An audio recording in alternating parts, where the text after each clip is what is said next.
What it is just it gets out about of rich hand. people that want to become farmers? Like you got you have like him with all his stuff, and you got Zuckerberg with his goats.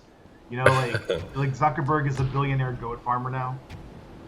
Yeah, yeah. Maybe I don't know. Maybe they know something we don't. We should probably all should be farming Because right they're now. all planning for the end of the world, and they all have like they're building bunkers underneath their houses, and they're gonna have, Yeah, so. yeah. I think he's making one in Hawaii.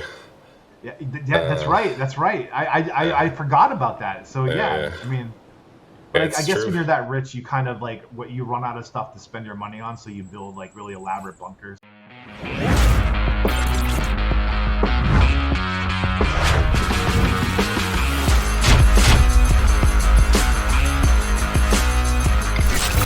Welcome to Around the Corn, presented by the Knights Guild. Thanks for tuning in.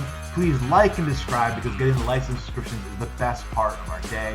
If you want to hear us speculate wildly on something in-game, throw your questions in the comments. The next episode, we will pretend to know the answers. Follow us and the Knights Guild on X. You can learn a ton about the Knights Guild on Discord and the Guild website. All the links you need are in the description. As always, I am your host, and I am joined by the one and only Eddie Z. Eddie, I don't have any jokes today, so I'm just going to introduce you normally as Eddie Z. How you doing, buddy? Hey man, doing all right, man. I'm excited to be back. Solace 3.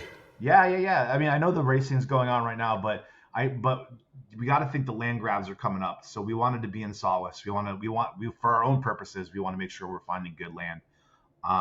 We're gonna go down the stairs here and take the train to Crystal Falls because there's this area I was trying to find, but I'm glad we're back. I'm glad we worked out the technical difficulties, and here we are, recording again. Oh, yeah. We love being here. We love having you guys here, and so it's good to be back again. Oh yeah, again.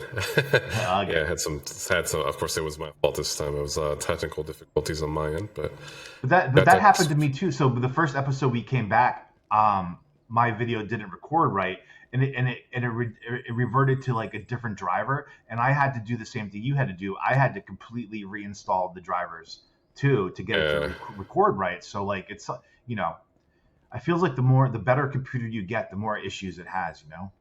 We're going to take the train over to Crystal Falls, right? That's where we're going.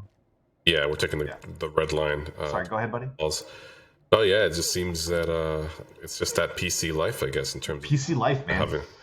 Having these issues with drivers and whatnot. But in the end, we got it fixed, and now we're back on track. We got to be like 2 years away from AI just fixing all of this for us, like being like hard reset on the drivers. Like set it and forget it type of deal. All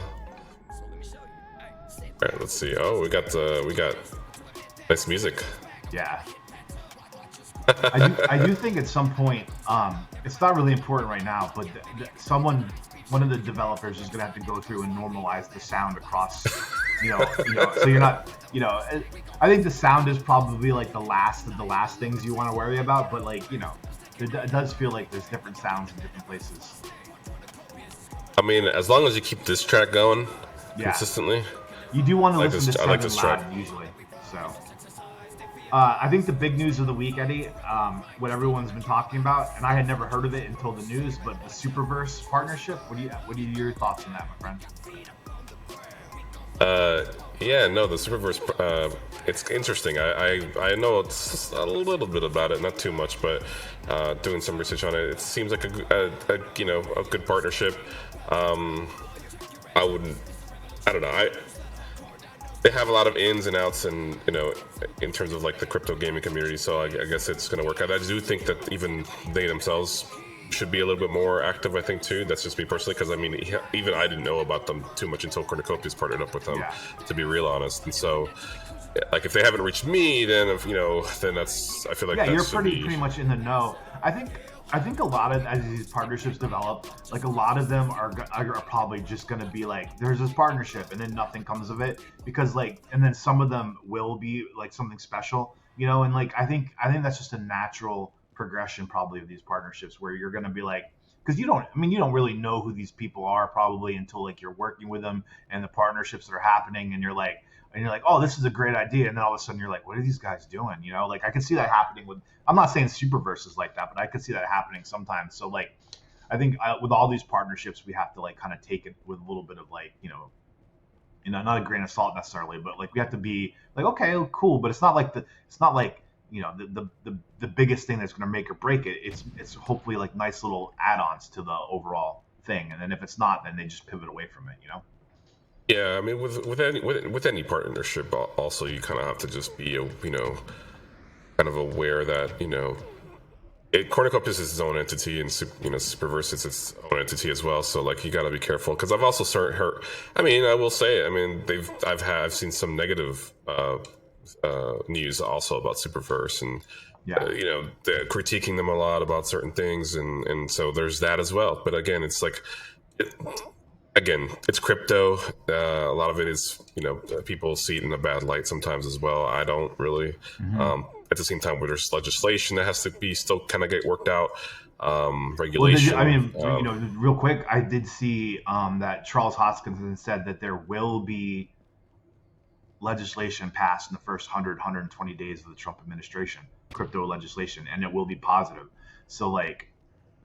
Well, I know a lot of people are hoping no cap gains on crypto. There's a lot of people out there that was kind of like tossed out there by Trump, one of Trump's kids, as a maybe a thing, and we can all hope, that would be crazy. But I do think that you're in DC. I think the tax bill they have presented the tax bill, and there's tax cuts, a lot of tax cuts, but I do not believe there was any mention of no crypto tax cut in the tax bill.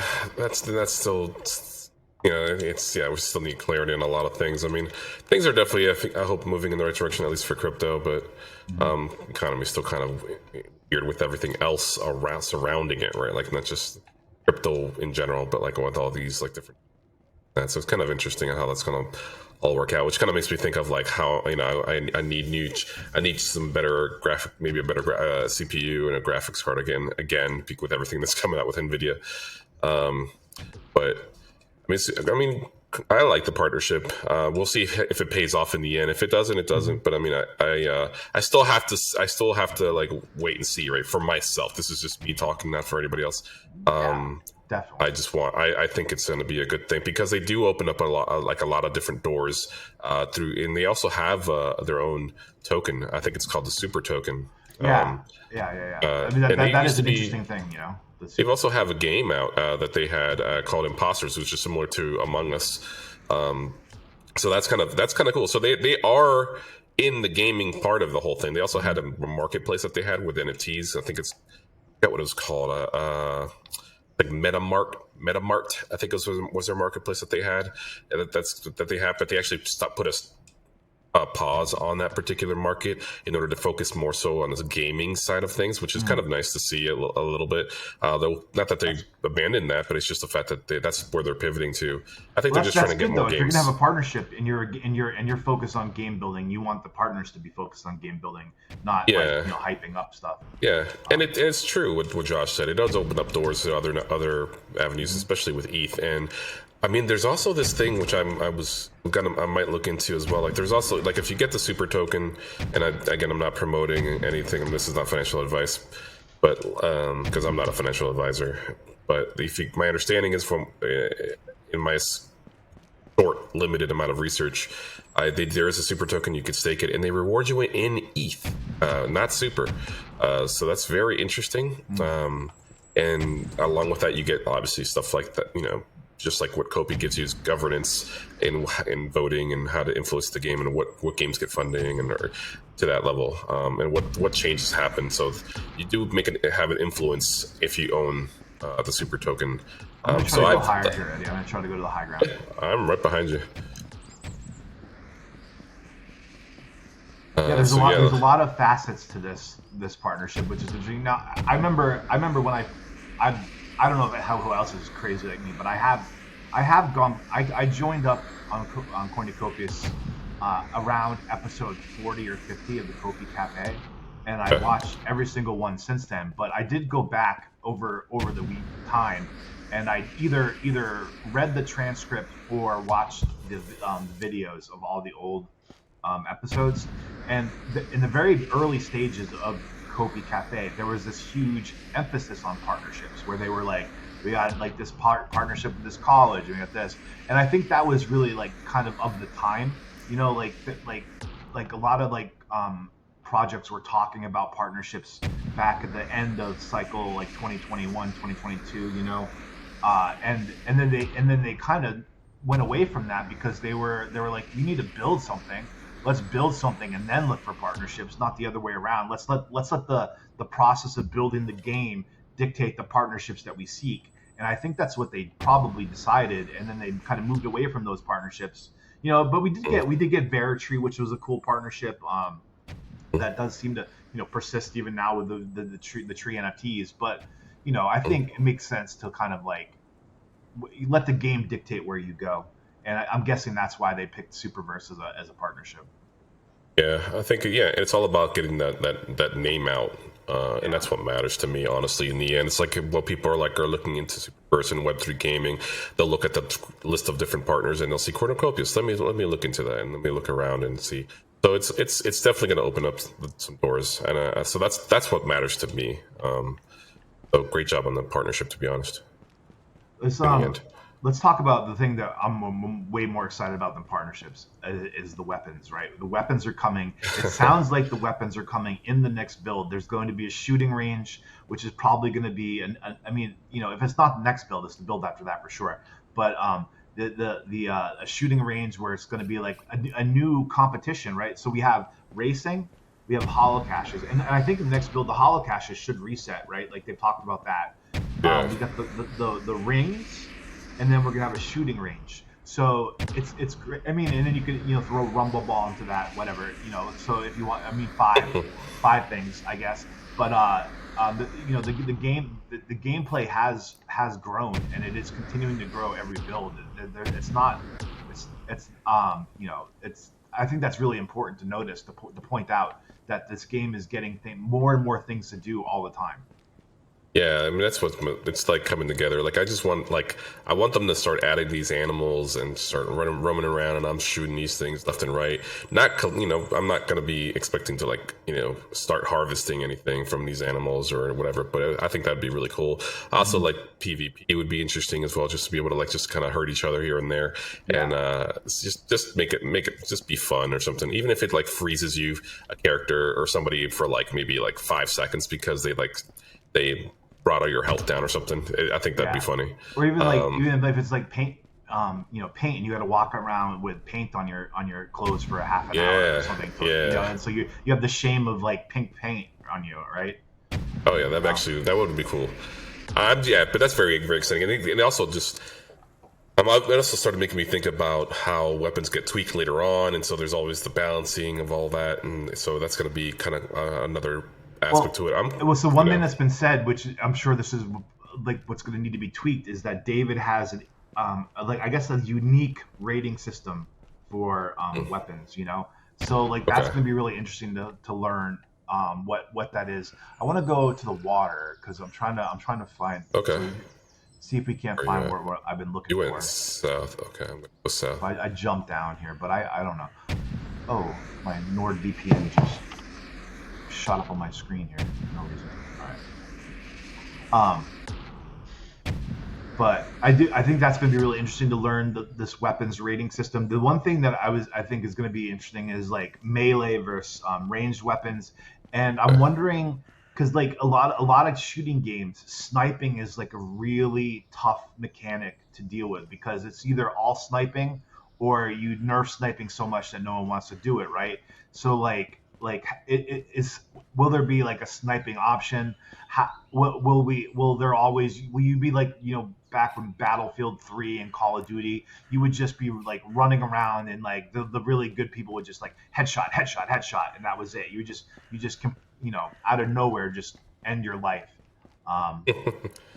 Yeah, no, it's what made a game such as Halo was just that combination of the assault rifle, the melee, and the grenade. Especially just the regular grenade, and then there was the sticky grenade. That's really what made Halo come to be. It was combat evolved. It was just so I'm kind of curious as to where the evolutions, where we go from here in terms of an evolution in terms of how you gun in combat and all that stuff in close quarter combat. It'd be very interesting to see David's take on it. I'm also curious as to see the teams in general, not just David, but the team's direction in terms of like weapon maintenance and how that works. Is you have to will the gun jam if it's not cleaned? You know? Yeah, like maybe gunsmith is a skill. Versus there are laser guns, so that you can't expect that from laser guns. But like maybe if it's just like a regular actual like ones that use rounds, then but if it's like your cell phone, like the battery's gonna die or the charging port's gonna like need to be replaced. Right. Right, exactly. So you have to. I would assume that there has to be some sort of way to maintain your weapon. Imagine if you're out there hunting a bear, you're trying to snipe, and then your gun jams, and you're like, "Oh, great, well, you know, like that's my fault, right?" You lose your opportunity. There's not a lot of land plots down here in this little canyon here. There was that large back by the canyon wall, and then here's a medium, but I think these are the only two down here. Yeah, really. I thought there would be more. Yeah, I did too. And I don't see any over. Yeah, I guess you're over right. by the water here. Yeah. Now there's no fishing icon here. But you know.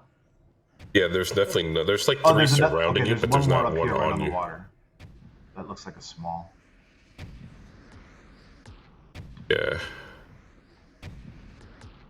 Sure. I mean, I think you get weapons in here, and all of a sudden this starts to feel much more like a game. And in the last COPI Cafe, I think it was the last one. They said in 2 weeks they have a new programmer, and here and around the corner we love hearing new programmers. But that's dedicated to nothing but the skill trees or the what do you call it, the professions in the crafting. There is a fishing icon over here, so there's a couple more land plots. Really sparse down here. There's 4 or 5 of them.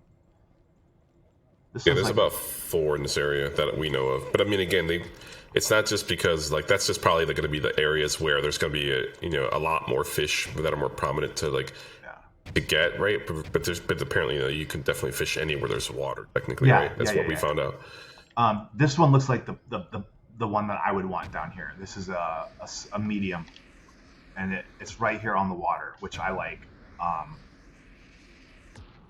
Right here down in this canyon. All right, so medium. So make sure you get yourself a mythic medium land plot, and then you'll secure it, man. Yeah. Got it. That's yours. I don't. Or get yourself a legendary. I won that one legendary medium back in that. Yes. I think it was a legendary one, and then all the other legendaries I have are small. So. Oh yeah, and I got the rare. Yeah, that's right. I remember. Or no, maybe it was. I don't remember. Or no, you know what it was? I think it was. I got the one below you. Yeah. No. I thought you got a legendary. I thought you did. Maybe. Yeah, I think it was a legendary or a rare, but it was whatever. I do have one legendary medium. I don't remember how I got it. Definitely been looking at different plots and domes as well lately. About expanding a little bit more, but I'm gonna wait for them to go down in price if I can. Yeah. I'm also debating on if I should buy COPI as well.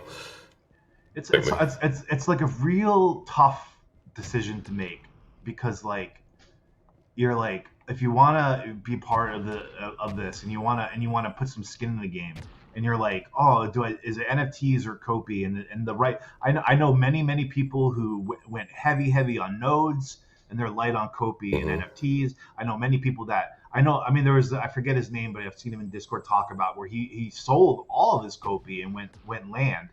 And then there's other people that are heavy COPI. And like, in the end, it probably, obviously one of those 3 will do better than the other, but they should all do pretty well when this game is successful, So like, right.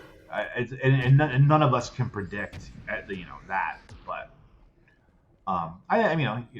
or you could just be like a mix of it. Like that's what I've done. I've gotten a mix. Yeah, I definitely have a mix. Yeah, I want to, because I'm gonna want to play it and enjoy it and have fun. Yeah. And but at the same time, I want to be in. I want to show support with the file nodes. I think the file nodes is just really undersold in my opinion. Like I feel like that's really, really impressive piece of technology that the company, like, as like Cornucopias as a company, yeah, their main game is going to be known as this game, right? Cornucopias, the game itself. But then there's also the Cornucopias. I feel like the it can venture into this other different avenue of revenue in terms of like this tech of decentralized nodes, Right. which is kind of nice, and So that brings allowing up, other sorry, go ahead. games that are allowing indie games to kind of just use that tech, and reduce costs as well. So not everybody has seen the interviews, obviously, that we did with Rob and Josh. I mean, whatever. There were long interviews. I understand when people didn't watch them, all of them. But, Yeah, they are long, yeah, but they're worth getting to know them. And we had there was a debate that popped up on Discord, and as I'm wont to do, entering Discord debates. But like, and not to make this a show about price, but like, there's like this idea of market cap, right? What's the market cap of Grand Theft Auto? Or like a game like, any game that has a value. Every game has some kind of value that if you're like, oh, I'm going to sell this game to somebody, I would sell it for blank dollars, right? Whatever. And so the question is like, well, what's the potential for Cornucopias? Is it just gaming, right? Are we talking about, okay, well, like, it would never surpass the market cap of like a Grand Theft Auto, but like, or is this also a social media company? Is this a marketing company? What is Cornucopias, and what will the eventual value of it be? And that's not to talk about price. That's just talking about the direction of this and where it can go. And in our interview with Rob, our favorite answer to any question, I'm sure you remember it well, when we asked them basically, has there ever been any discussion, how using the domes and creating mega domes could be a way to let, gaming developers on board into Web3 without having to build all the Web3 infrastructure. And Rob, as you sure remember, smiled, paused, and said yes. And we think that that's where the domes are going. And in our interview with Josh said that the thing he's most excited about is the domes, and why. And like, so when you think about that, the potential for this are those partnerships that you build over time, where people and the nodes, the right now it's the file node, but there's been hints of like a hosting node, I think is what Rob called it potentially, somewhere along the way. What they call it. Where now maybe instead of like this $300 file node, maybe it's a more expensive node, and you're hosting servers through like a decentralized way. And what does that do? That removes Google. It removes Amazon. It removes all these big, money grabbing, which is such a drain. I mean, it's a drain on Cornucopias, because they're saying for every download they do, it costs them like $1 or $2 or something. And so, like, right. Can you imagine, like, a small little developer having to eat that cost? And if you can reduce that down to a quarter or 50 cents, first off, that forces Amazon to lower their prices, right? And then but it also creates a way for small, and it could be. Cornucopias, the tech that they're building is special in the nodes, and it is probably the most under appreciated value of what they're doing behind the scenes, because you don't really see it yet. It's not there yet, and people aren't, they're not onboarding partnership after partnership because of what they've built. So that's what I'm most excited about. Yeah, and further, I don't know. As you were talking, it also makes me think of like the future gaming developer. Right, it's just the person who's probably right now currently like 15 years old. This is for that person. This is for that kid who wants to be a game developer, who has an idea for a game. Maybe it could be a small game just for them to practice on or whatever. But guess what? They have the reach of, they can come. Right now you really have to make, arrangements with what Amazon Web Services or. Who knows what other services? Xbox, I guess, would have their own service. Like, it's very like a centralized way of doing things right now versus like you could just use this centralized node system and not have to worry about that. Like, I'm thinking about those people too. Like, it's just enabling that. Like what they're doing today, I feel like it's going to be a lot bigger too. Like, it's so under talked about, so undersold. There's such value there with these nodes that it's so impressive. That's why it takes so much time too. Like, you can't. No one's building building this. No game is building. No, the games that have nodes aren't building the tech out for the back end. They say, here's the node, and we're gonna buy the node today. We'll build it later, right? And then, but that's why Rob, a year ago plus probably did a live demonstration of the node, because he says we're gonna build the tech first and then sell the nodes. Yeah. So and you can scale, and that's the thing too. You can scale to your user base. That's the thing too. Like, a game doesn't have to be dead just because it's only got maybe 10,000 users only. That doesn't technically mean it's dead. I mean, it could come back and can go. But the thing is, decentralized nodes, because they start seeing more usage out of nowhere, you never know. A game could blow up. It could start off with 5,000 people. It could then go down to 3,000 people. It can go up to 50,000 and come back down to 20 for years, and then all of a sudden, it could come back. It reminds me of Family Guy. Remember how Family Guy was like this show that was on Fox, and it was like okay and whatever, and then they canceled it because it wasn't good enough. Went to DVD. Everyone on DVD bought it, and then Fox was like, okay, we're gonna bring it back now, and it was like it's one of their most popular shows ever. I mean, you could do that's what the domes could be. Where some kid buys a common dome, builds out some kind of game in it, and it does okay, whatever, and then leaves it alone for a while, and all of a sudden people find it through whatever means that there are, and it becomes popular. That's what's exciting about it. And sure, there'll be lots of domes that go dormant, I'm sure, and people, but if the value of the domes keep going up and there's scarcity, the people who build something in a dome that turns to nothing will then be incentivized to later sell the dome, who can build it into something, and that's how you end up with Ready Player One eventually. Exactly, and that even reminds me of a game I loved, and that's the thing. There's a game I liked a lot on Xbox. It's called Shadowrun. I might have talked about this one episode before, but Shadowrun, the community is still out there. But you have to you can't just play it. You have to do all these workarounds to kind of download the game, update and get an emulator thing, do all this extra 5 different steps just to play the game. But the game is still very much popular. People still play it. But guess what? If they had a different way of being able to access this game, this could fix that issue.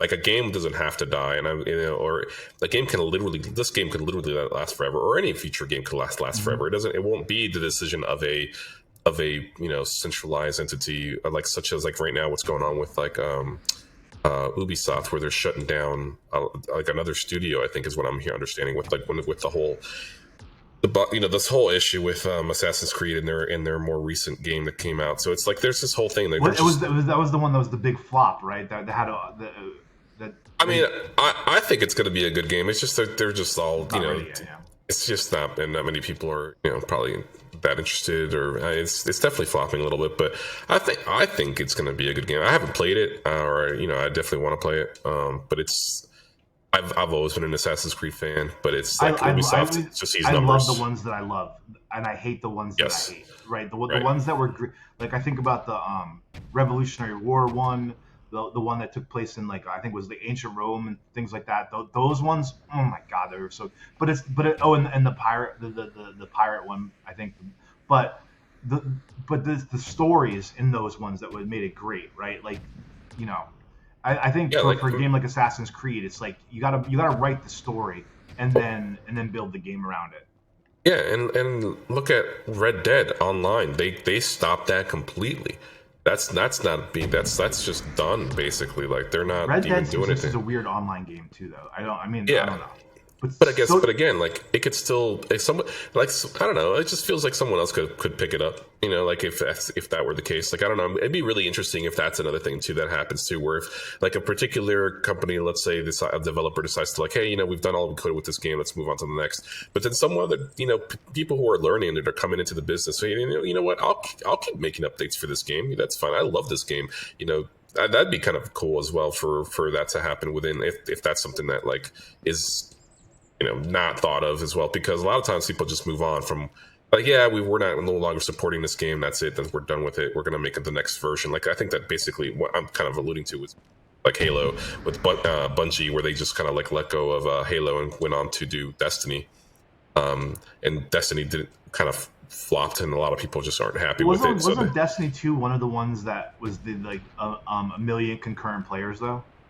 They had a big following. It's since dropped significantly. Something changed, and I forget what it was. A few friends of me told me, but I can't remember right now. But it's definitely gone down in terms of their player base. But I don't know. But then again, like, then we have like Microsoft taking care of Halo with 343 Studios. And they've done a solid job. I mean, it just feels like a different game, though, once you can kind of feel it between Bungie and 343. But, I mean, I feel like Bungie should just go back to its former glory, to be honest. I feel like they should take back the reins of Halo. I think smaller is, I think like with all these layoffs that are happening in gaming and all this talent that's out there and the way where in the research that we've done, a lot of times it's the studios that ruin games, that if there's a way to make game building accessible to talented, creative people, what you're going to have like this renaissance of games that could never be built. And maybe that's what Cornucopias can become and find a way to, monetize that for people within their system so that you can have almost the way Spotify and things can bring you new music from people that aren't being signed by labels and things like that.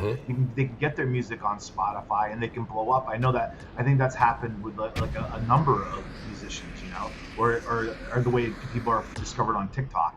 That's really exciting to me because it's like the less central you can make things, the more organic things can grow, and you can actually get away from all this this being force fed the battle passes and all the monetization that they do now. Yeah, I can't wait till there's even more A-list partnerships with Cornucopias. I mean, I definitely want like stuff like Disney and and their rack of IP into this as well, similar to how things like Fortnite's taking over. Yeah. It's gonna be a decision that they have to make, like that. Like, do we spend the millions and millions of dollars, or in their case, it would probably be hundreds of millions of dollars to build out the infrastructure, or do we just jump on this infrastructure? It's gonna be, I think one thing that I did hear in the news recently is that Nintendo is actually getting into gaming and Web3, and guess who they're using? Cardano. They're using Cardano. So okay, this is interesting. I saw this on Twitter. Jesus Martinez, people probably know him. He's kind of I think he's an affiliated KOL with Cornucopias. I don't think I'm speaking out of pocket there. I think that's true. But he put a tweet and he said, "Solana gaming, it's been fun, but I am done with you. Solana is clearly just a meme coin chain, and that's all it wants to be, and I respect that. You're making a lot of money doing it, but it's not the place for gaming. Ethereum is too expensive. It will it will never ever be cheap enough for gaming. Or an everyday transaction like that, So that leaves Ajax, right? Or what's the and AVAX, AVAX and Cardano, I think. Because Ajax puts itself as the gaming chain, and I honestly don't. I haven't done my research. I don't know enough about that to say if I agree with that or not. So but it seems like the whittling down of layer ones has begun, and I do not think Ethereum and Solana are positioned very well. Not from a money standpoint, from a technology standpoint. Correct.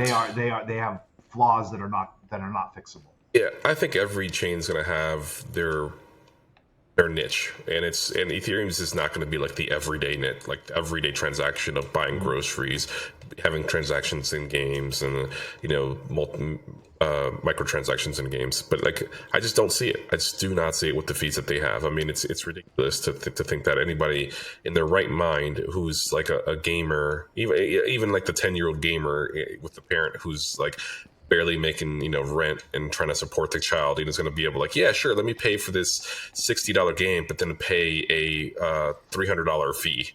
If and we're talking about if Ethereum is like in the 10,000s or $20,000 price range, right? You can't on Sunday morning at 4 a.m. You can't do a transaction on Ethereum for under $9. Like the lowest of the low peak times, and a lot of times midday, like Monday, Tuesday at I don't know, like 3 p.m. it's like $42. So like if you're to go buy $50 worth of COPI, you need like on Ethereum you need $100. Right. Like why would you just buy it on base, right? Yeah, exactly. For nothing.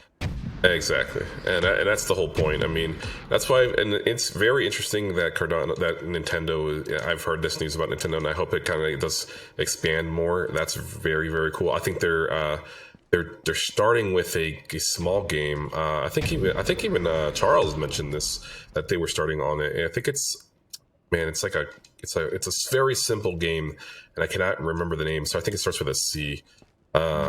But I can't. I'll have to do some research and maybe put it in the comments, or if anybody out there knows, Speaking of Charles, did you see he bought COPI on his live stream when he was testing the Lace wallet? There's Cardano, Cornucopias. Oh yeah, Cornucopias would be cool. Yeah, see Cornucopias.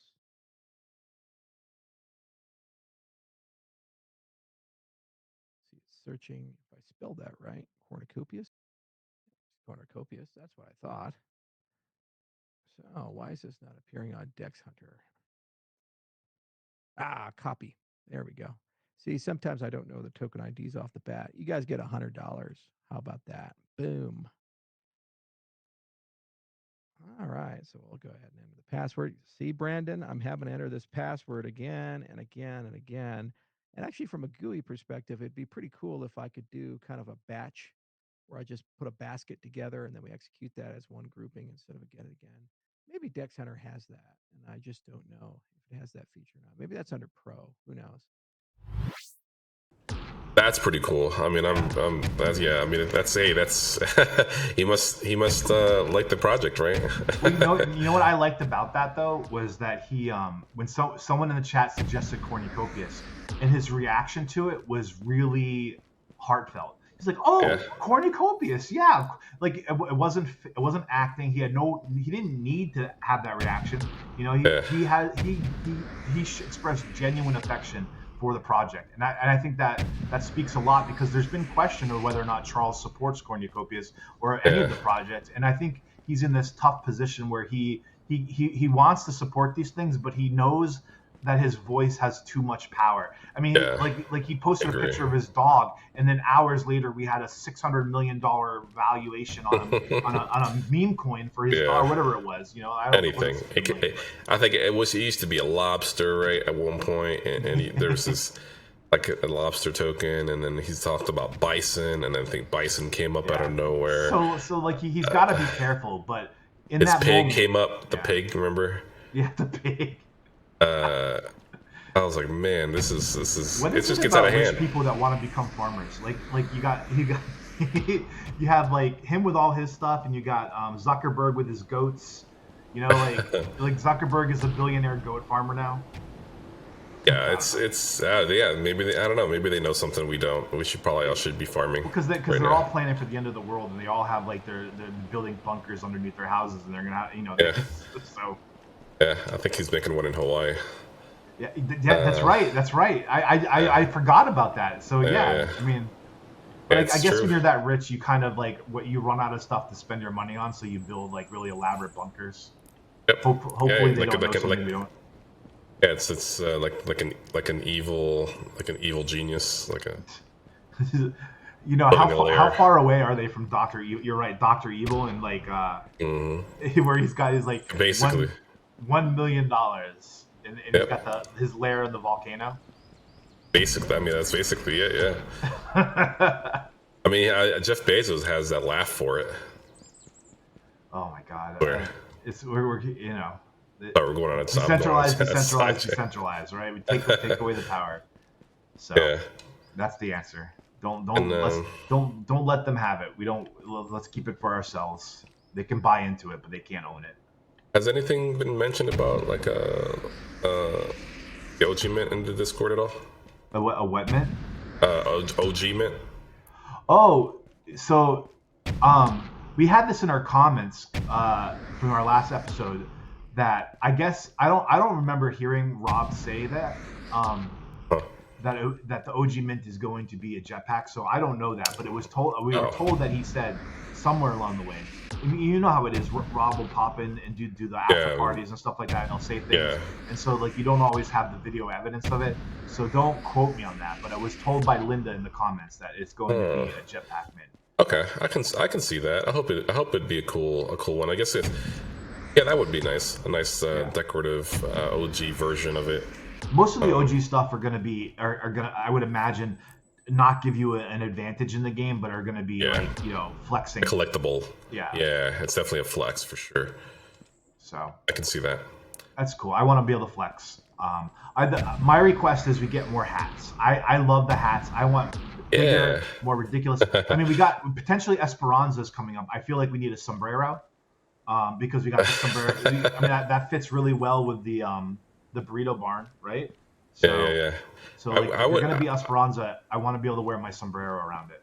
It would be, kind of think of it. It does kind of make sense to do like. I mean, obviously, there's the, I don't want them to be coming out with a build every month or whatever. Like but it is kind of nice to like kind of do some sort of festive stuff. I mean, it is the Chinese New Year. We got here in DC, we celebrate cherry blossom. Yeah, the year of the snake. Yep, the snack. No, snack. The snack.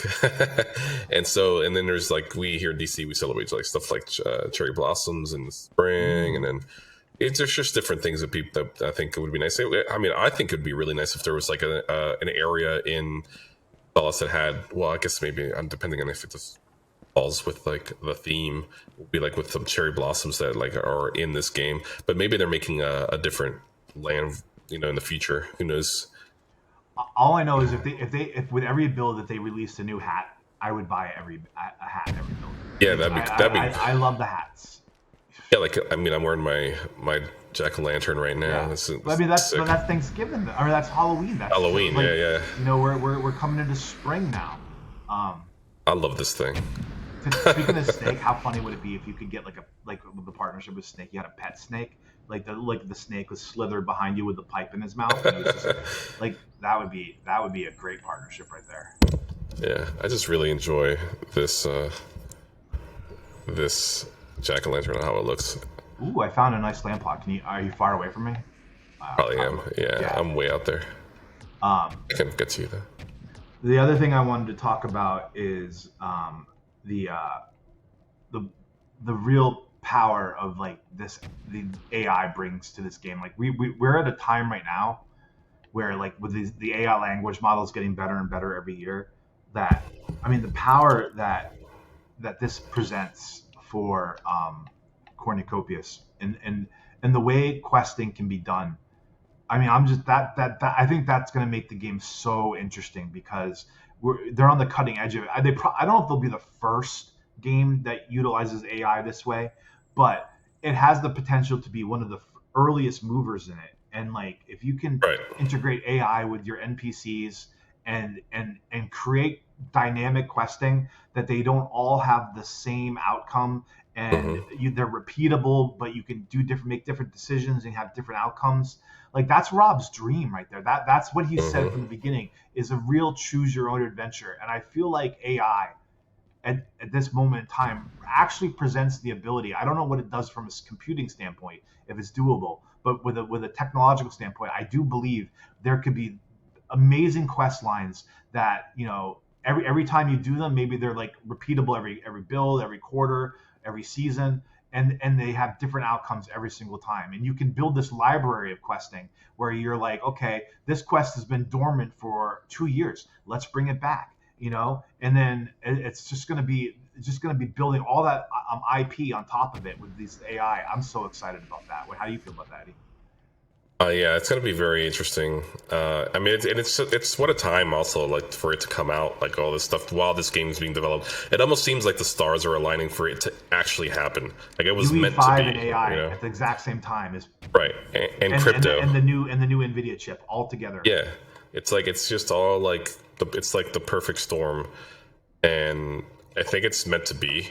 It was, and then Rob and meeting Josh. I mean, I feel like Rob meeting Josh was all meant to be with David, and I think it's like it's all meant. It was meant to happen. So let's not fight it. Let's just embrace it. I mean, NVIDIA is coming out with a new chip soon, I think, right? Which will. I know there's a lot of consternation about the cost of 3080s in the community, but I do believe that at some, I mean, of course, eventually NVIDIA will come out with a new chip, and then the 3080s will be much cheaper. I mean, I think you can buy a 3080 right now for like $400 or $500, just the GPU. I mean, it probably gets cut in half with the next chip, you know. So like, I do think that, you know, when this game is fully released in, you know, whatever it is, 2 years, at that point, the 3080s will be the common secondhand computers that people are getting. Yeah, I can see that. Yeah, especially with the timeline of 1 to 2 years. I'm still thinking it's going to take a while for this game to really have it like be polished. I mean, there's different. Everybody has their own criteria of how everything is polished. I feel like this game, you know, it's very daunting, and it's just a massive game with such a small staff, in my opinion, that I feel like it's definitely going to take at least a 1.5 to 2 years for out there and about. But I mean, I could be wrong, unless they start growing and adding more people. But I'm like, that's the plan, which is fine. I mean, they can go in their own pace. I just want them to be. I want them to do it right and stick to their fun, like, and just, you know, play with the AI, learn from it, and just make, you know, know their limits on what they can and cannot do, and then further expand as the game comes out officially, like even more. But AI is very kind of definitely changed the game, and just the fact that the AI could literally, you know, come up to, like, imagine if you were, you know, you meet an NPC out in the world, and like you and 2 other friends, or you know, all 3 of you come to this one particular NPC, and he's able to tell, like, instantly who's done what mission because he's able to the AI is able to access all their profile information in terms of like what medals or NFTs they have, or what they've actually accomplished, and then instantly kind of tell you, you know, what you can and cannot do, or send you often to different quests, and also added personality to it as well. Like, I mean, I think if I'm not mistaken, my Myers-Briggs is IMPT. I think is what mine is. IMP. Yeah, that came up in a couple COPI. You're INTP. I am INTJ. I'm one letter off from what Rob was. He's like, I think the engineer, and I think that's what it was. Yeah, like I think my particular Myers-Briggs is more like I'm very good at directing, I guess, or or it's very interesting. I don't know. I'm not sure if that's true, but mine's changed throughout my life too, though. Like what it was in my 20s, I remember taking it. It was INTP, and then it became INTJ. See, there you go. So something's flipped in your perception there. Yeah.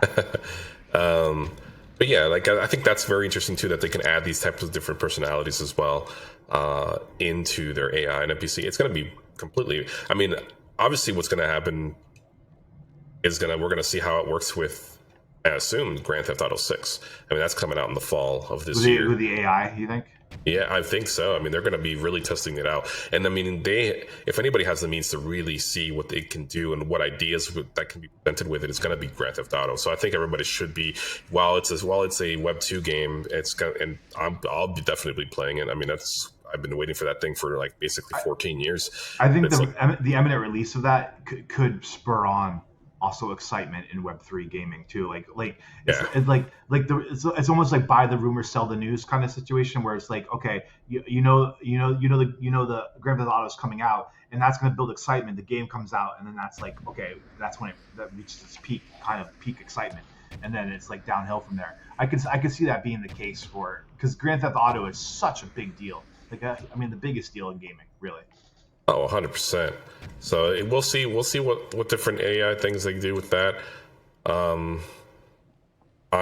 But you're right. It's going to open a whole new avenue. Even things that, I always say this a lot, even things that we haven't even thought of yet haven't been introduced yet, because like it's just the technology's so new. When the game comes out, we should do like a couple episodes in Grand Theft Auto asking the question, what could Cornucopias steal from this? Oh, 100%. Yeah. Steal or get influence. or adapt to their. Yeah. So, I mean, they're smart guys. They probably already have a good idea of what Grand Theft Auto is going to be, and they're probably already, implementing a lot of what they're going to have in GTA 6. So, I wouldn't be surprised if they're already way ahead of that curve. I mean, while there are these like little slight visual things here and there, and it's because of the game being alpha. This game is pre-alpha. This game is so nice to look at. It's so much further along than an average pre-alpha game. God. Like the fact that I could see that clip, on my screen all the way over there.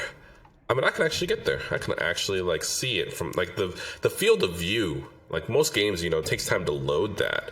Like this is already here. It's like I can literally see that and make it there. That's what's really cool about this game. We tested that too, like watching each other from far away and seeing the tiny little blip on the screen move across. It's crazy. It's so cool. And I mean, and also the walking on water. Even Rob explained the walking on water aspect. The fact that we can do this. Something else that was mentioned. This was not a leak, but it was. And they said it's not definitive yet. But there are discussions with a Fortune 500 partnership. And so I asked ChatGPT who does ChatGPT think the most likely candidate for a Fortune 500 partnership is with Cornucopias, and they picked Nike as the most logical, because Nike has said that they're looking forward to doing rollouts in the Metaverse and in Web3. And they're definitely Web3 friendly. Sorry, go ahead. Yeah, no. So I mean, that's where I wanted to go with is to ask you is like, what do you obviously it's not finalized, we don't know, but we're here to speculate because that's what we do. What if you could pick any 3 Fortune 500 companies that you think would be like not like the most value but what would be the most exciting like partnerships in Web3 with most exciting? 500? Definitely a partnership like Nike for sure. Definitely a partnerships like I think Coca-Cola would be one. What else? I mean, you mentioned Disney earlier. Disney, I did mention Disney with their whole IP that they have going on there with Marvel and Pixar movies and all that stuff. That's massive. So that would be really exciting because then it brings a lot of visuals and content, loose skins. Yeah, it's just insane. People are walking around with like Hulk hats on and stuff like that, and Hulk Disney hands. gets 50% of the proceeds, so be it. Bringing Mickey Mouse into this world would be really, really sick, right? What else? I did think of but it has to. They said it has to fit into the lore, though. Like I don't know if they would do Marvel if it doesn't, because of course this 1950s is when the calamity happened, right? So I'm not sure how much Marvel existed I know it existed in 1950, but definitely not all the characters that were there. So yeah, I'm not sure. One thing that I just started thinking about was like phones and communication in this particular game. Like how does that mean phones and ways to communicate that doesn't exist? So the satellites what they go said down. is this 1950s. It's the calamity happened, but we're in present day. Right. So whatever. So I do think that you could extrapolate a certain amount of innovation where we have all the stuff today, but the aesthetic is just remain 1950s is what my understanding. Interesting. Okay, so maybe phones, because I was gonna say stuff like be interesting stuff like Google and Apple come into play in terms of like their phones and Androids and all come into play as well. Be interested in that. I don't know, I'm trying to think of another Fortune 500 company besides Marvel, Disney, Star Wars, and all that. I mean, Star Wars. Oh my God, yeah. But the other thing is that my understanding is that there's almost no limit to what they can do because there are other universes, right? So you will have. I mean, theoretically, if it doesn't fit in the Cornucopias game universe, then you can travel potentially to other universes where Marvel is the thing, right? So right. So Yeah, that's I true. mean, so it is endless, I guess, the ability to expand the game within the confines of the lore. So I don't know, that's Yeah. pretty good. Coke, Disney, Nike, that's pretty good. Yeah, those are probably because like I mean the only reason I see that also is just because I had already seen that as like a Yeah. billboard, right, in Toledo, in Toledo Valley. It's just the fact that they have all these billboards everywhere. I can see billboards all over the Solaces as well, like on the roads, right? You just have like one or two billboards that are just hanging out. Next thing you know, you see like a Coca-Cola sign there of Yeah. a particular drink, just because that's. And again, that kind of change. Like when I talk about like Disney stuff like that, that goes back to why we have to think about Cornucopias's like what I'm trying to say, like rating, right? In terms of like they want to be children friendly, like family friendly. So that kind of also speaks to that because they don't want to tarnish those partnerships already by being a little risque with their content, right? With like maybe like blood showing and cursing and obscene things that could be done, right? Explicit content. So they have to be really careful because they don't want to close those avenues already, right? They want to make sure that because if you want Disney to join in, right, or Nintendo to join in with them as well, then you kind of want to keep it PG for now. Yeah, definitely smart. Hey Eddie, it's getting a little dark. And right now there's a race competition going on for the T1A and the purple track. You want to finish off the podcast with a T1A race and see how we see if you can get your time. Okay. You haven't been able to put one on yet because you've been out of the game. So I know you'll probably knock me down a peg. So dude, it's been a minute. I'm very rusty. I'm pretty sure. So I don't think I'm going to do that well. But I can definitely meet you over there. All right, cool. Let's do it.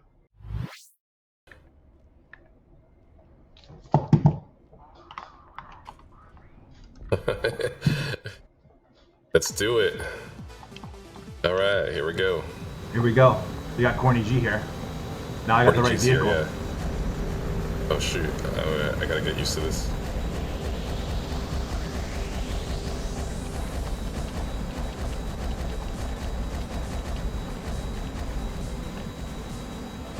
Oh no! I was looking down.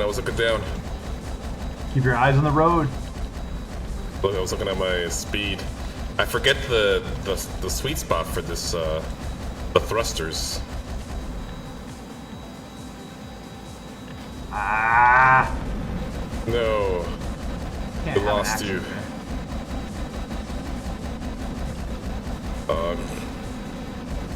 Is that you right there? You're in first place. Barely. I can't believe I hit the wall there. I'm at 27 health right now. I thought I had perfected that spot, but I'm nervous because I don't want to do bad against you. I haven't played in a while. You're gonna kick my butt. I have been putting in some time in this. I see. Oh my god, I'm all over the place.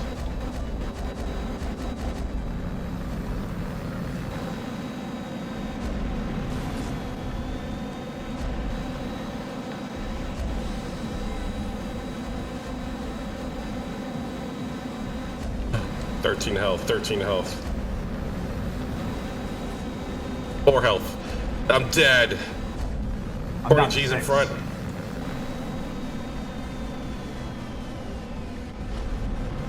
We're down to 6 health? Oh no. I have to get used to this again, this vehicle. I haven't driven this vehicle in a while. On our own podcast. No, he's gonna crash. He'll crash. He already crashed once. So will I. I'm not gonna make it through the rest of this freaking track with 6 health. You got this. I believe in you. Just use the force. If I make it through the rest of this race with 6 health, it'll be the greatest thing I've ever done in my life. Oh, I thought I just hit the wall. Dang it, I should... Oh, the easiest spot, I hit the wall. Oh no, that's Don't rear end me. Bye. I'm good. Oh man, dang, Corny G is way out there. Yeah, he's been in here every day. He's like I think he's top 5 or. Oh, he crashed. Oh, he did? Yeah. Oh, yeah. There's hope. Let's go. Right.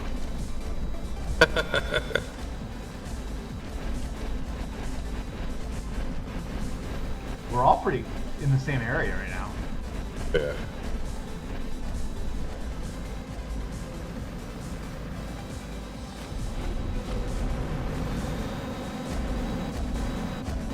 I cannot do this turn at the top of this hill to save my life.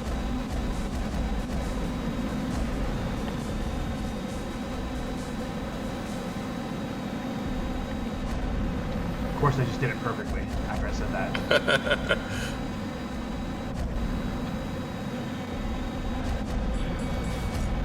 Oh. Go.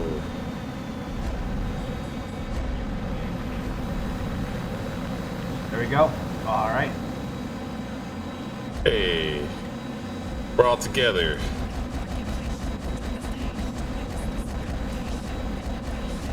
Racer's doing like 131 laps. 130? I got a 140 right now. My fastest lap ever is 139. Oh man, I gotta get better at laps then. And he's like a full 8 seconds faster than me. Oh, I hit that wall.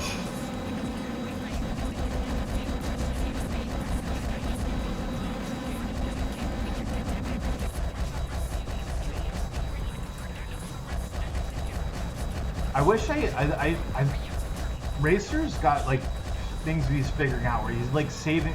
He must be saving so much time, like in every single nuance of this track, to be able to be like 5-6 seconds ahead of the next fastest person. But he's been studying film, man. You know, he's I know. He's treats like us like a football game. he's like the Tom Brady of racing. Yeah, that's a good accurate description. Certainly not the Pat Mahomes of racing.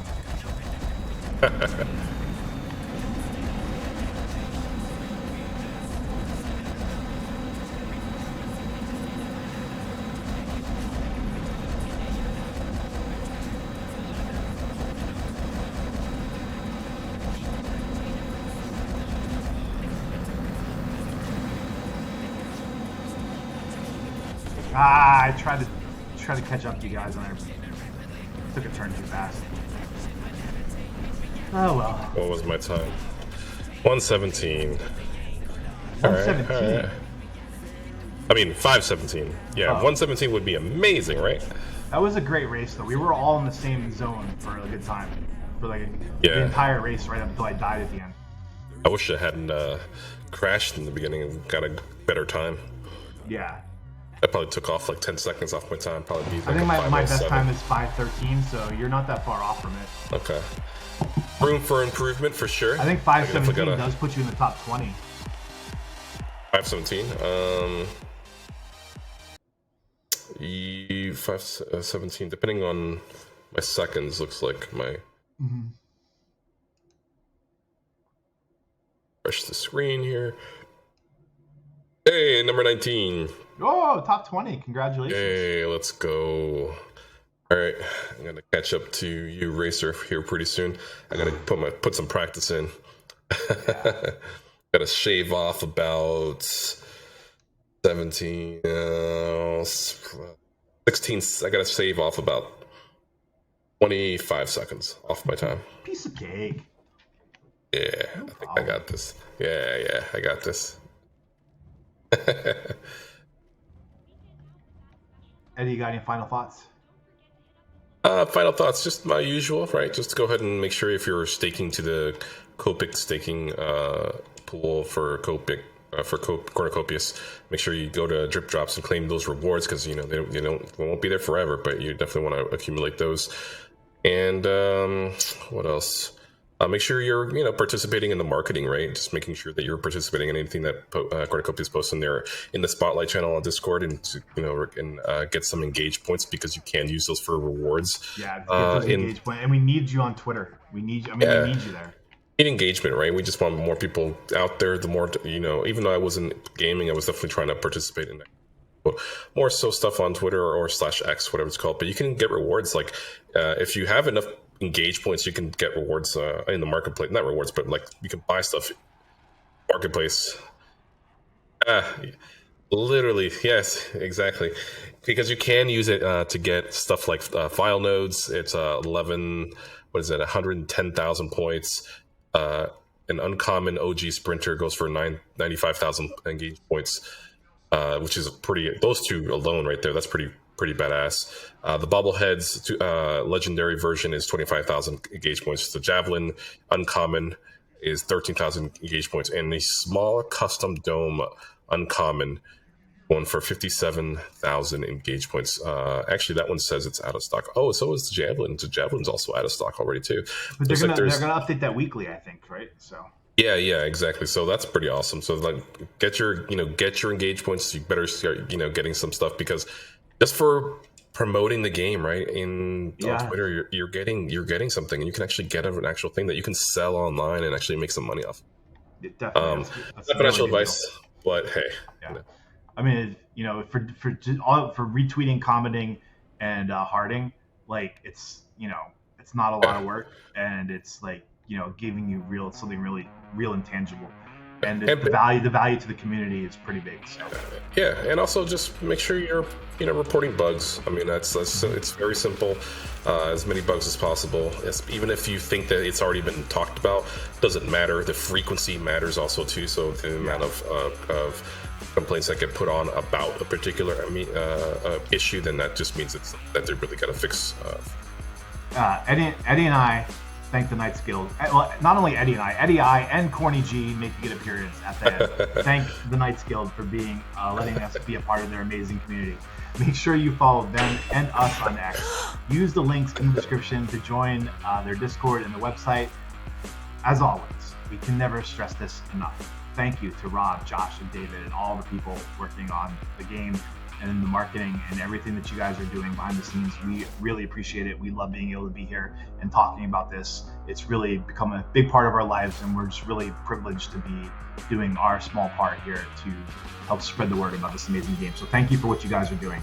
Finally, if you wouldn't mind subscribing to Around the Corn, we really appreciate that. Also, I want to say, I don't know, I probably will do it after this goes out, but I will be doing a TikTok live this week, and I will be announcing that, the timing of that. So I can to help me, grow the TikTok community. I would really appreciate, guys, if you could just even pop in and spam the like button on TikTok for a little bit to help push the live out to more people, so I can get more eyes on the game. That would be amazing. So keep an eye out for that. I'm doing a TikTok live for Around the Corn this week. Until next week, we will see you around the corner.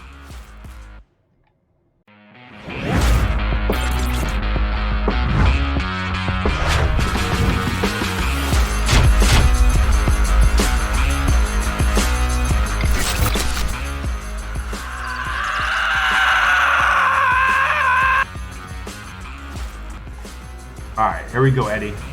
All right, let's see what you got.